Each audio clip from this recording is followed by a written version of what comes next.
नमस्कार विद्यार्थी मित्रांनो, पुन्हा एकदा स्वागत आहे तुमचं ग्लोबल ऑनलाईन मराठीमध्ये. माय सेल्फ निहाल. तर काल आपण पाहिलं होतं की कर चुकवणं आणि कर टाळणे काय असते, राईट? त्यामध्ये आपण इव्हेजन आणि इग्नोरन्स यामध्ये फरक पाहिलेला आहे आणि त्यासोबतच दोन्हीचा एक डिटेलमध्ये अर्थ सुद्धा आपण एक्झाम्पल सोबत पाहिलेला आहे.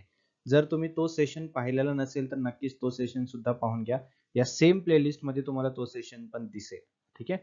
आजच्या सेशनमध्ये आपण कॉर्पोरेट कर आणि त्याचे नियोजन त्यासोबतच तंत्रज्ञान म्हणजेच टेक्निक्स काय काय वापरू शकतो आपण आणि त्याचा फायदा काय होऊ शकतो हे आपण डिटेलमध्ये पाहणार आहोत. म्हणजेच कालच्या सेशनचा हा सेकंड पार्ट आहे असं आपण म्हणू शकतो. ठीक आहे. तर आजचं सेशन खूप इंटरेस्टिंग असणार आहे. खूप साऱ्या गोष्टी नवीन तुम्हाला कळणार आहेत. तर सर्वांनी हा सेशन शेवटपर्यंत पाहायचा आहे, जसं मी नेहमी तुम्हाला सांगत असतो. आणि त्यासोबतच काय करायचं तर सगळ्यांना जास्तीत जास्त शेअर करायचं. ऑलराईट.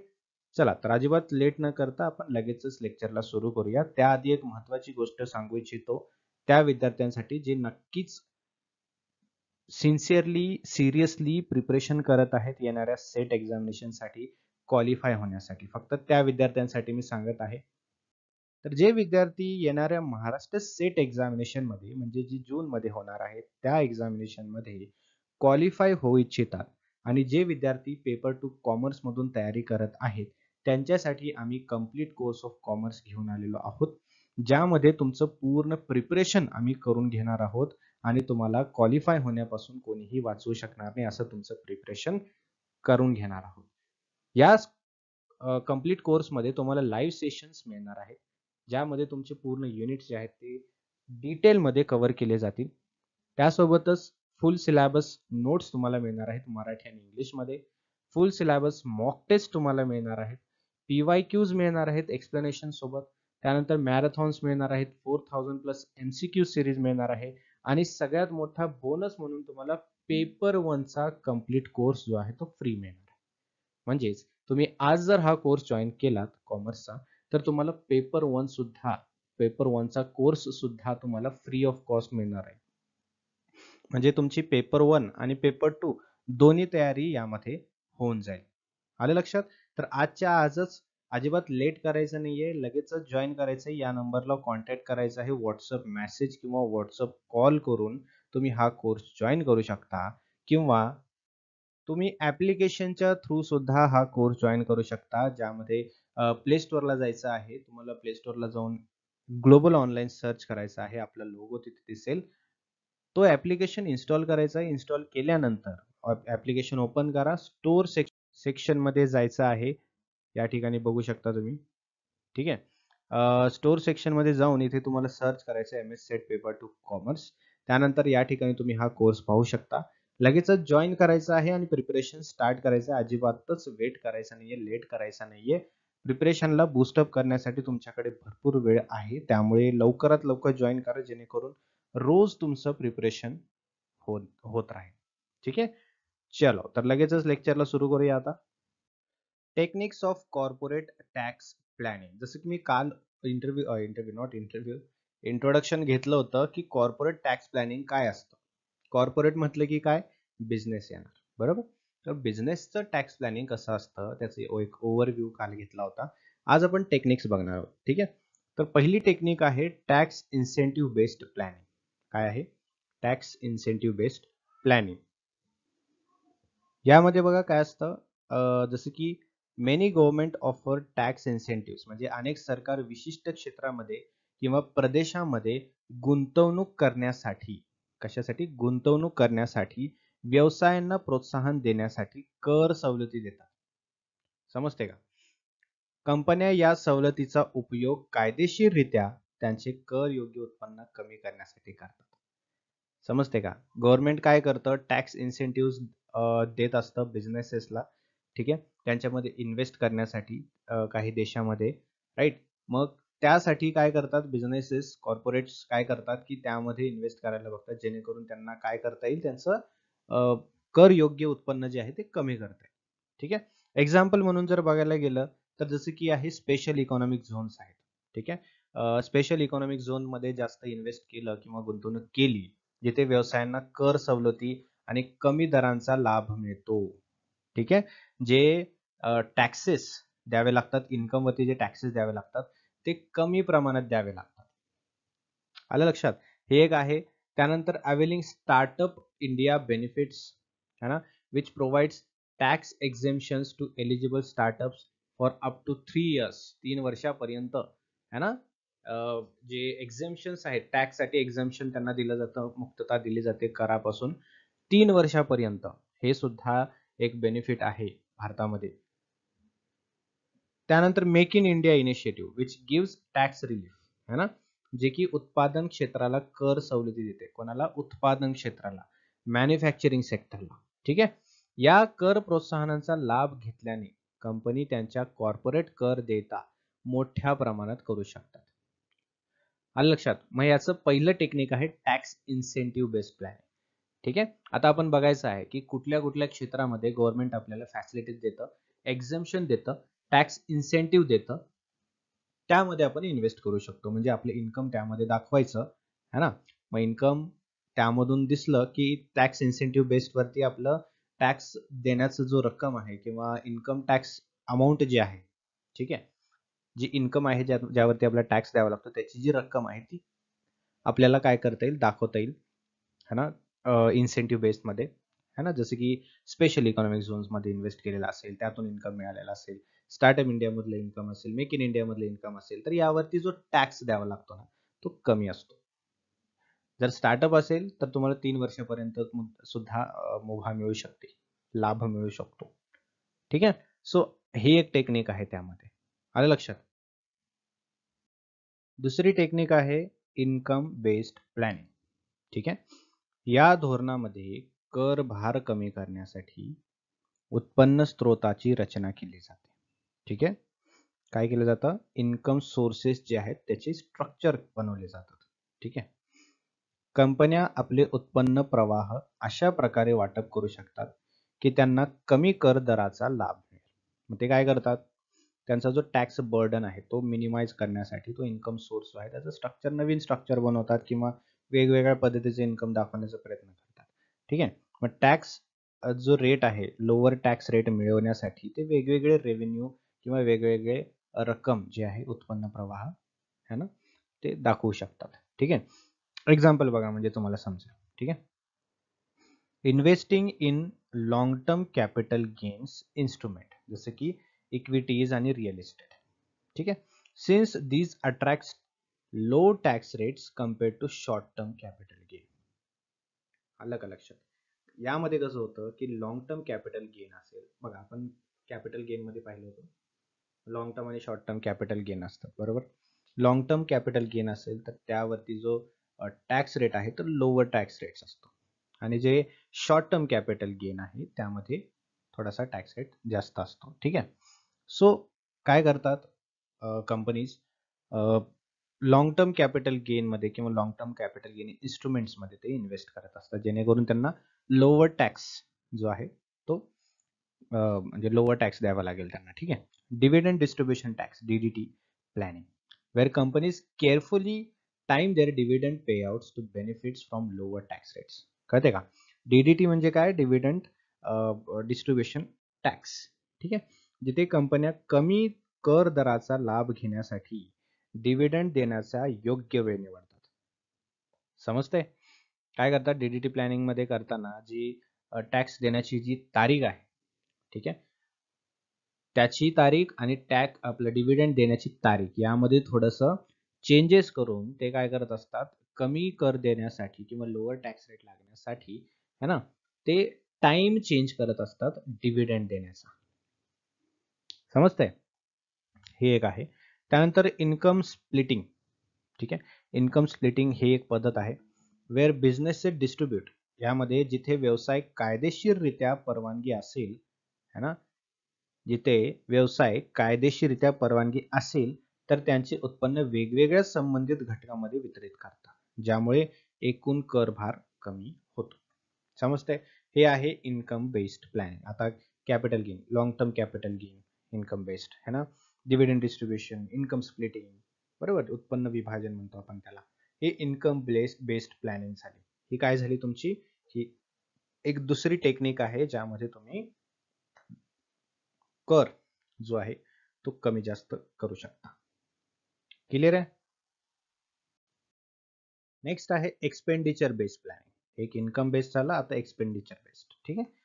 व्यवसायी त्यांच्या कर योग्य उत्पन्नावर जास्तीत जास्त कपात करून कर वाचवू शकतात. ठीक आहे. कर कायदे विविध खर्चांना व्यवसायाच्या एकूण उत्पन्नातून कपात करण्याची परवानगी देतात, ज्यामुळे कर योग्य उत्पन्न कमी होते. है ना. असे काही एक्सपेन्सेस आहेत जे की एक्झेम्प्टेड आहेत. है ना. त्यामुळे त्याचा वापर करून त्याचा फायदा घेऊन काय करू शकतात, एक्सपेंडिचर बेस्ड प्लॅनिंग जे आहे ते करू शकतात. ठीक आहे. एक्झाम्पल म्हणून बघायला गेलं तर claiming depreciation benefits. Companies can deduct depreciation expenses on fixed assets such as machinery, building and vehicles. घसारा जो आहे आपला, है ना, त्याचा दावा ते करू शकतात. है ना.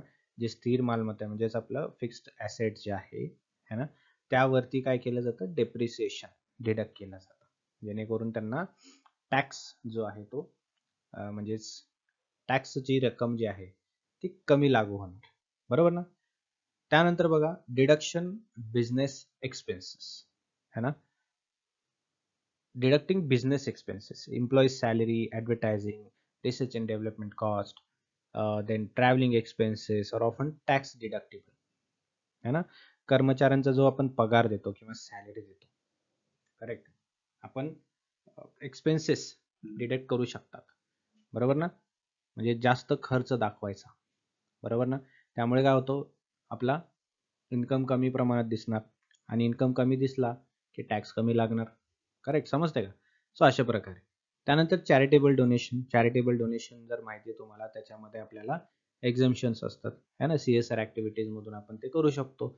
Many tax system allow deduction for donation to government approved charities और CSR ॲक्टिव्हिटीज. है ना. कॉर्पोरेट सोशल रिस्पॉन्सिबिलिटी मध्ये सुद्धा आपण काही ॲक्टिव्हिटीज करू शकतो, but that is depending on the criteria that not every company can allow the CSR, but the eligible companies can take benefit of that. है ना. बेनिफिट त्यांना मिळू शकतं. समजते. तर हे झालं तुमचं एक्सपेंडिचर बेस्ड प्लॅनिंग. पुढे आहे लोकेशन बेस्ड प्लॅनिंग. काही प्रदेशामध्ये इतरांपेक्षा कमी कर दर असतात. व्यवसाय त्यांच्या कार्यप्रणाली कमी कॉर्पोरेट कर दरांचा लाभ घेण्यासाठी अशा ठिकाणी स्थापन करू शकतात. है ना. काही रिजन्समध्ये लोअर टॅक्स लागतो, त्यामुळे बिझनेसेस काय करतात, त्यांचं ऑपरेशन जे आहे, त्यांचं कार्यकाम जे आहे, कार्यप्रणाली जी आहे, ते त्यांचं ऑपरेशन त्या ठिकाणी करत असतात, जेणेकरून काय होणार, लोअर टॅक्स रेट त्यांना लागू होणार. है ना. जसं की setting up business in tax havens. है ना. कंट्रीज विथ व्हेरी लो और zero corporate tax such as Simon island, Bermuda, UAE. है ना. जिथे कॉर्पोरेट टॅक्स कमी आहे अशा ठिकाणी ते काय करतात, त्यांचं बिझनेस कॉर्पोरेशन जे आहे किंवा त्यांचं ऑपरेशन जे आहे अशा ठिकाणी इस्टॅब्लिश करतात, जेणेकरून त्यांना कॉर्पोरेट टॅक्स कमी लागतो. समजते का. रजिस्टरिंग ऑफिसेस इन स्टेट्स और countries with lower corporate rates. है ना. त्यांचं ऑफिस जे आहे अशा स्टेटमध्ये किंवा अशा कंट्रीमध्ये जे रजिस्ट्रेशन करतात जिथे कॉर्पोरेट टॅक्स कमी लागतो. मग काय होणार, तिथून रजिस्टर केले म्हटल्यानंतर इन्कम कुठून जनरेट झालाय, इन्कम तिकडे जनरेट झालाय. इन्कम त्या कंपनीचा आहे, होल्डिंग कुठला आहे, दुसऱ्या देशाचा आहे. बरोबर ना. असं आहे. Utilising free trade zones FTZ where companies receive tax exemptions on import and exports. समजते. FTZ ज्याला म्हणतो आपण, utilising free trade zones. Free trade zone जिथे असतं तिथे टॅक्स द्यावा लागत नाही. है ना. जिथे फ्री ट्रेड म्हणजेच काय, जिथे एक्सपोर्ट आणि इम्पोर्ट, ज्या ठिकाणी एक्सपोर्ट इम्पोर्टला टॅक्स द्यावा लागतो ना, प्रत्येक देशाचा वेगवेगळा, तिथे एक्झेम्पशन्स असतात जर FTZ असेल तर. ठीक आहे. सो अशा ठिकाणी ते काय करतात, त्यांचं एक्सपोर्ट इम्पोर्ट करत असतात, त्यामुळे त्यांना कर द्यावा लागत नाही. ठीक आहे. हे झालं तुमचं location based planning. Next is tax deferral planning. ठीक आहे. कंपन्या कधी कधी कर भरणे भविष्यकालीन वर्षासाठी स्थगित करतात. ठीक आहे. जेव्हा त्यांना कमी दर किंवा उत्तम आर्थिक स्थितीची अपेक्षा असते. समजते. यामुळे रोख प्रवाह व्यवस्थापन आणि पुनर्निर्वेशनात मदत होत असते. ठीक आहे. आता उदाहरणार्थ म्हणलं तर कॅरिंग फॉरवर्ड बिझनेस लॉसेस. ठीक आहे. जे व्यवसायाचे नुकसान आहे ते पुढे ढकलणे. राईट. कंपन्या भविष्यातील नफा ऑफसेट करण्यासाठी पूर्वीचे नुकसान वजा करू शकतात, ज्यामुळे भविष्यातील कराची जबाबदारी कमी होऊ शकते. समजते. त्यानंतर डिफरिंग इन्कम रिकॉग्निशन, उत्पन्न ओळखण्याचे स्थगन, व्यवसाय करयोग्य उत्पन्न कमी कराच्या आर्थिक वर्षात ढकलण्यासाठी इनव्हॉइसिंग किंवा उत्पन्न संकलन स्थगित करू शकतात. ठीक आहे, काय करू शकतात, त्यांचा जो रेव्हेन्यू कलेक्शन आहे है ना, किंवा इनव्हॉइसिंग जे आहे ते डिले करू शकतात. ठीक आहे, ते स्थगित करू शकतात, जेणेकरून काय होतं, त्यांचा जो टॅक्सेबल इन्कम जो आहे है ना, जो त्यांचा जो उत्पन्न जो आहे, करपात्र उत्पन्न जो आहे है ना, ते पुढे जाऊन काय होऊ शकतं, थोडेसे त्यामध्ये चेंजेस करून त्यांना फायदा होऊ शकतो. ठीक आहे, त्यानंतर मालमत्तांची विक्री विलंबित करणे है ना, पोस्टपोनिंग ॲसेट सेल्स, जे ॲसेट्स आहे त्यांचा सेल जो आहे तो आपण थोडंसं पोस्टपोन करू शकतो, पुढे ढकलू शकतो है ना. जर मालमत्तेची विक्री उच्च कर दर आकर्षित करणार असेल तर कंपनी विक्री पुढे ढकलू शकते, जोपर्यंत कर दर अनुकूल नसतात तोपर्यंत. ठीक आहे, so by carefully timing income and expenses companies can optimise their tax payment over multiple years. आयुष्याच्या आणि खर्चाच्या वेळेला, म्हणजे बिझनेसचं आयुष्य, ठीक आहे, काळजीपूर्वक व्यवस्थापित करून कंपन्या अनेक वर्षांमध्ये त्यांची कर देयके ऑप्टिमाइज करू शकतात. ठीक आहे, हे झालं तुमचं टॅक्स डिफरल प्लॅनिंग. पुढे आहे dividend and bonus share planning. ठीक आहे, कंपन्या नफ्या वितरणावर कराचा प्रभाव कमी करण्यासाठी कर योग्य पर्यायी पद्धती वापरतात. ठीक आहे, जसं की issuing bonus shares instead of dividend. ठीक आहे, बोनस शेअर्स जारी करणे है ना. बोनस शेअर्स हे लाभांशासारखे करार्जित नसते, हे त्या शेअर धारकांच्या हाती कर्जारित केले जात नाहीत है ना, नकद लाभांशाच्या उलट असतं. समजते का. Bonus shares are not taxed in the hands of shareholder unlike cash dividend. जे कॅश डिव्हिडंड असतो त्याच्यावरती जसं टॅक्स असतं, परंतु तसं बोनस शेअर्सवरती टॅक्स नसतो. ठीक आहे, सो ते काय करतात, टॅक्स वाचवण्यासाठी डिव्हिडंडच्या ऐवजी ते बोनस शेअर्स म्हणून देऊन टाकतात.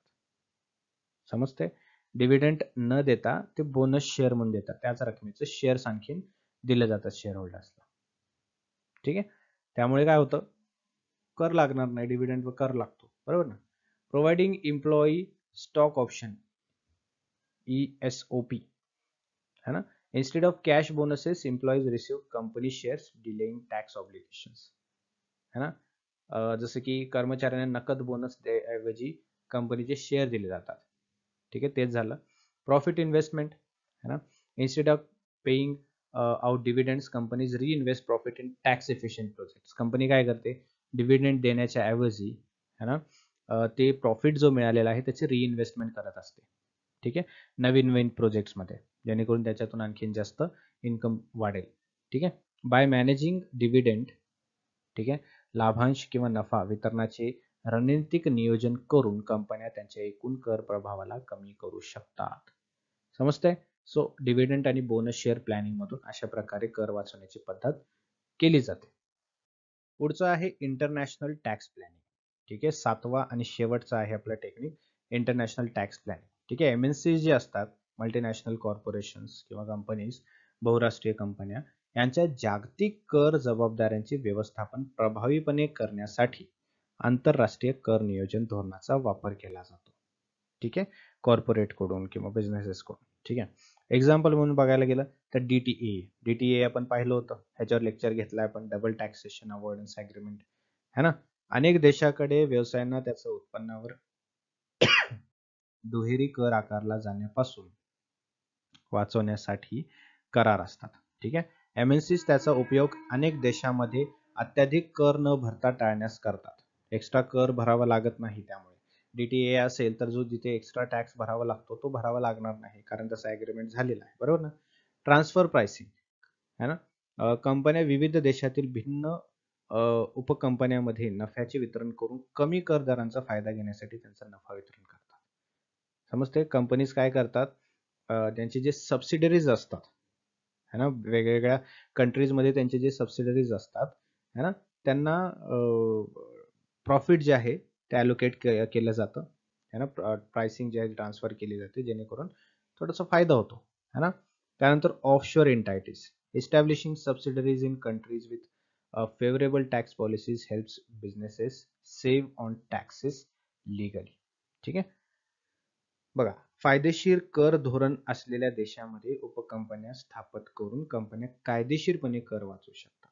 काय करतात? दुसऱ्या देशामध्ये जिथे उपकंपन्या आहेत स्थापन करू शकतात आणि कर जे आहे ते वाचवू शकतात. आलं लक्षात? हा दृष्टिकोन जागतिक व्यवसायांना विविध अधिकार क्षेत्रामध्ये त्यांचे कर अधिकतम करण्यास मदत करत असते. क्लिअर आहे?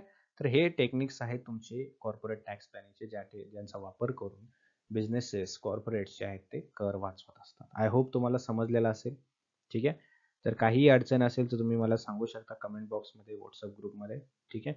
आजच या नंबरवरती कॉन्टॅक्ट करून तुम्ही जॉईन करायचं आहे. मग तुम्हाला कुठलेही डाऊट असतील तर तुम्ही व्हॉट्सअपवरती विचारू शकता, जिथे तुम्हाला एका ग्रुपमध्ये ॲड केलं जाईल. आलं लक्षात? All right. So thank you so much. Bye bye. Good night and take care.